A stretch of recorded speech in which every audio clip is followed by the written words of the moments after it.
2000年前，陈思路就想明白了，但马可·奥勒留有一件事从来没有做到。一个人统治着约500万平方公里的土地，掌控着数十万军队，是全世界权力最大的人。他活到了59岁，在他59年的生命里，他有14个孩子，其中大多数在他之前夭折。他一辈子不停地打仗，常年在北方的军营里，脚踩冰雪，背对着腐败的首都和一群他无法信任的人。他把一生所有的内心独白写在了一本笔记本上，写完之后从来没打算让任何人看见。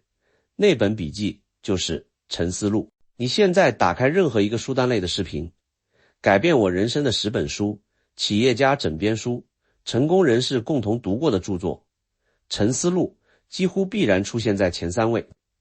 比尔盖茨多次公开推荐，多位美国总统的书单里都有他，硅谷创始人集体拿它当精神手册。这本书已经不是书了，它是一个符号，象征着理性自控、冷静克制、精英气质。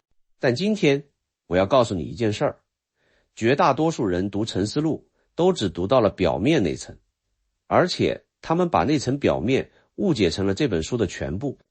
更重要的是，马可·奥勒留自己在这本书里反反复复做的一件事，恰恰是他一辈子都没能彻底做到的事。Hello， 大家好，我是王立杰，这是用佛学解构名著系列的第6期。前5期我们一直在拆解中国古典，镜花缘里的种子与时令，红楼梦里的变计所值，西游记的心源，牡丹亭的情值，以及素书里的道德仁义里5层阶梯。今天我们跨越文明，跨越1万多公里，来到2000年前的古罗马，看一看一个罗马皇帝是怎么用希腊哲学的语言写下了一本和佛学惊人相近的私人笔记，以及他在哪一步走到了一个与佛学截然不同的分岔口。先把基础信息说清楚。马可·奥勒留公元121年出生，180年去世，他是古罗马帝国的皇帝，也是斯多葛哲学史上最重要的代表人物之一。他的皇帝生涯几乎全在战争中度过，外有日耳曼部族在多瑙河边持续入侵，内有帝国各地的叛乱和瘟疫。陈思路不是他在书房里悠然写就的哲学论著，是他在军营里，在战场边一点一点记下来的私人日记。这本书用希腊文写成，结构几乎没有，充满了反复和矛盾。有时候同一个意思会被反复说上7、8遍，他根本不是为了出版写的。这是一个人对自己说话，而这个人说的话有时候和2500年前释迦牟尼在菩提树下想通的那些事儿近得让人起鸡皮疙瘩。我们先从这本书最核心的骨架开始拆。斯多葛哲学有一个最基础的区分，可以说是整栋大厦的地基。马可·奥勒留在陈思路里，把它重复了无数遍。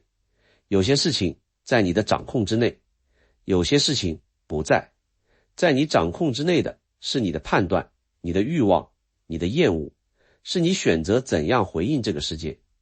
而不在你掌控之内的是外在发生的一切，比如别人怎么对你，身体是否生病，战争是否到来，孩子是否夭折，帝国是否在你手里腐败。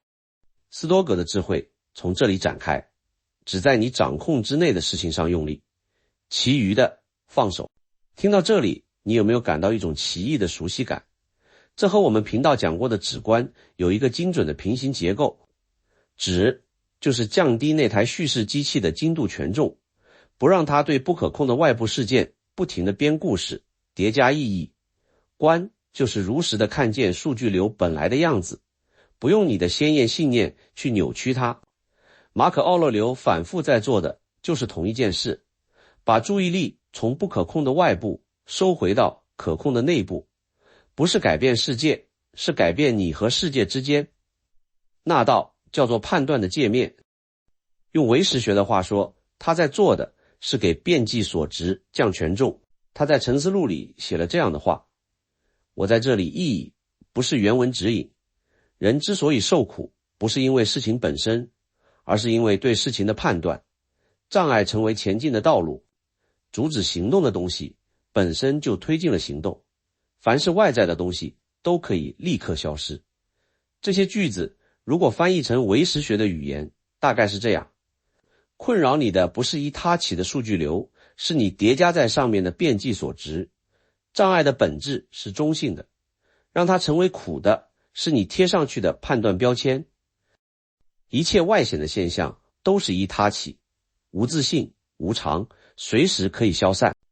斯多葛和唯识用完全不同的语言画出了几乎相同的诊断地图，这就是我每次读《沉思录》最震撼的地方。在几乎没有直接文化交流的情况下，一个古罗马的皇帝和一批古印度的修行者对着同一个人类苦难的源头做出了高度相似的诊断。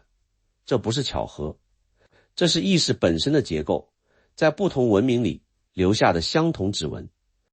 但这只是表层，更有意思的是分岔口。马可·奥勒留的斯多葛和佛学在大约同一条路上走了一半之后，走向了两个完全不同的方向。分岔口在哪里？在谁在做判断这个问题上。斯多葛哲学告诉你，你可以控制你的判断，你要用理性去审查每一个冲进来的念头，辨别它是真实的还是虚构的，是在你掌控范围内的还是范围外的，然后做出正确的回应。这个逻辑有一个前提，存在一个稳定的、可靠的心理主体，能够执行这个审查任务。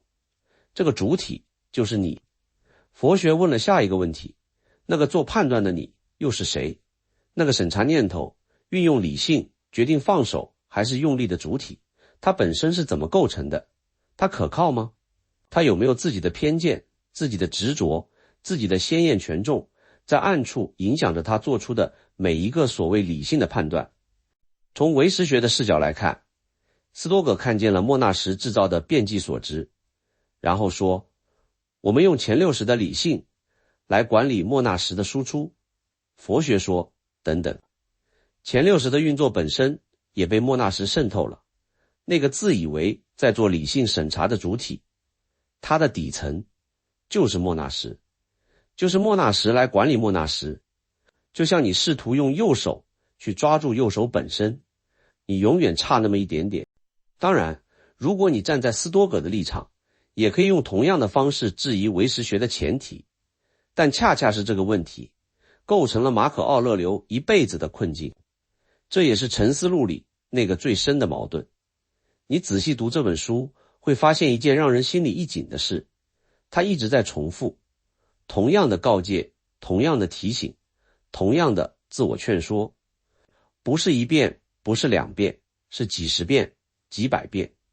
不要在意别人的评价。下一章他又在写别人的评价，为什么令他痛苦？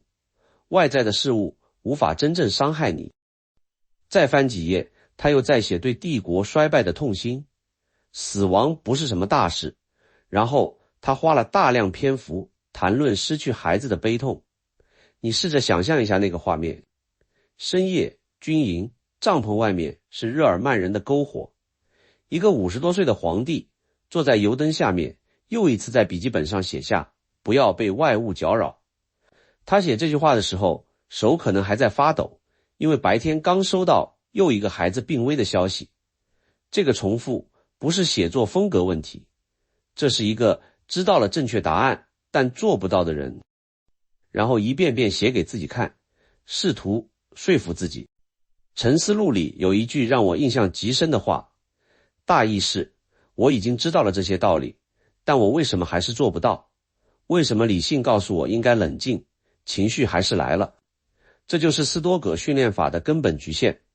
它是一套认知重构系统，非常强大，但认知重构的本质是在叙事层面工作，用新的叙事替换旧的叙事。而佛学后来走到的深处，要问的是另一件事，那个叙事机器本身能不能被看见，不只是被管理，而是被看见。用预测编码的框架说，斯多葛在修改信念的内容，佛学要动的是更底层的东西，是信念系统的精度权重本身，不只是换一个信念，而是降低整个信念生成机制的惯性。马可·奥勒留知道该想什么，但那台产生念头的机器，他没有办法真正关掉，只能不断用理性去追着管。这就是为什么沉思录读起来有时候会让你感到一种深深的疲惫，不是皇帝管理帝国的疲惫，是一个聪明绝顶的人用尽了所有认知资源去管理一台他从未真正看清楚的机器。那种疲惫。现在我们把镜头从古罗马拉回来，问一个当下的问题。你打开手机，今天的自我提升市场主流在卖什么？认知框架、思维模型、成长型思维、习惯系统以及高效工作法。你有没有发现，这一切本质上都是斯多葛方法论的现代变体，用更好的理性框架管理你的念头和行为，从而输出更好的结果。这不是坏东西。马可·奥勒留的框架比大多数现代自我提升产品要深刻得多，诚实得多。但有一个问题，这个市场从来不问，因为一旦问了，整个生意模式就塌了。你再用理性管理你的念头，但那个做管理的你是谁写的？是谁调教的？你相信自己的判断是理性的、中立的、可靠的，但你的理性本身有没有他自己的盲点？那些盲点不会出现在你的理性检查清单上，因为他们就是编写检查清单的那只手。马可·奥勒留是人类历史上用这套方法用得最认真、条件最充分的人之一。他有足够的智慧、足够的教育、足够的动机、足够的时间以及足够的自律。他一辈子都没能完全做到他自己写下的那些话。这不是他的失败，这是一个正直的人在认知层面触及了一道真实的天花板之后留下的如实记录。那佛学给出的那一步是什么？不是更努力地管理你的念头，是看见那个产生念头的机制本身。这两件事听起来差不多，做起来天壤之别。管理念头意味着念头出现，你评估它，接受或拒绝，替换成更好的念头。这是一场永无止境的战役，战场永远在念头这一层，你永远需要保持战斗。马可·奥勒留一辈子都在战斗，战到59岁，战到死。看见机制意味着你的注意力不在念头上，而在产生念头的那个过程上。你不评判念头的内容，你只是看见念头是怎么被生产出来的。当你真的能看见这个过程，一件奇怪的事会发生，那台机器的运转速度会自然地慢下来，不是因为你压制了它，是因为被看见本身就改变了它的运行方式。用我们频道之前讲过的话说，止不是把念头赶走，是让产生念头的机器降低转速。观不是检查念头的内容，是如实的看见依它起的过程。马可·奥勒留差不多摸到了止观的起点，他频繁地要求自己回到当下，回到这一刻，停止向外抓取，但他没有再往里走一步，去问那个回到当下的主体，它是什么？这不是他的问题，这是他所在的传统的边界。斯多葛哲学在他诞生的那个时代，已经走到了人类认知可能抵达的极限之一。他在那里画了一条线，说明到这里，我能到这里，而佛法往那条线的另一边多走了一步。我不是说谁高谁低，更不是说马可·奥勒留输了。事实是，他所处的文明传统里根本没有唯识学这套工具，他只有斯多葛。他把斯多葛用到了极限。那本写满了私房话的笔记，是一个人在没有更好工具的情况下能做到的最诚实的意识探索。这才是沉思录真正让我感动的地方。不是因为他说的都对，是因为他从来没有停下来，哪怕他知道自己做不到，他也没有停下来，假装做到了。这让我想到一个现象，现代有些人动辄宣称自己心如止水，完全不在意外界评价。我高度怀疑，大多数说这话的人，要么是真的没有感受能力，要么是在说谎。当然，也许真的有人做到了，只是我们无法从外部分辨。但马可·奥勒留，那个拥有全世界最大权力的人，在笔记本里承认，我还是会被人的评价影响，我还是会为失去的孩子悲痛，我还是没能做到我知道应该做到的事。这种诚实比任何觉醒宣言都更接近真相。最后，我想请你想一件事，你身边有没有这样的人？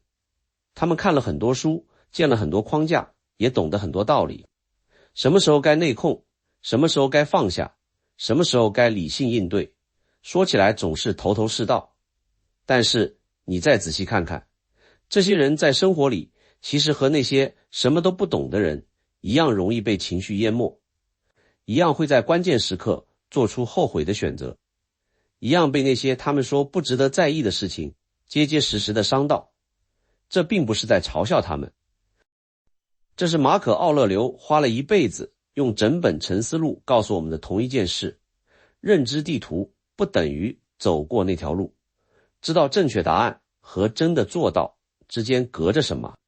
那是从理解到实证的距离，从懂得到体证的距离，是斯多葛与止观之间那一步的距离。这个距离没有捷径，没有框架，没有检查清单。但当你真的停下来，安安静静地坐在那里，看见那台一直在转的机器，哪怕只有1秒钟真正看见了，那一秒比读完整本沉思录都更有分量。这一期你有什么想法？马可·奥勒留用一辈子没能做到自己写下的话，你觉得这是一种失败还是一种珍贵？关于认知到体证之间的距离，你有没有自己的经验和感受？欢迎在评论区跟我聊聊。你也可以告诉我，这个系列你下一期最想听什么？我是王立杰，我们下期见。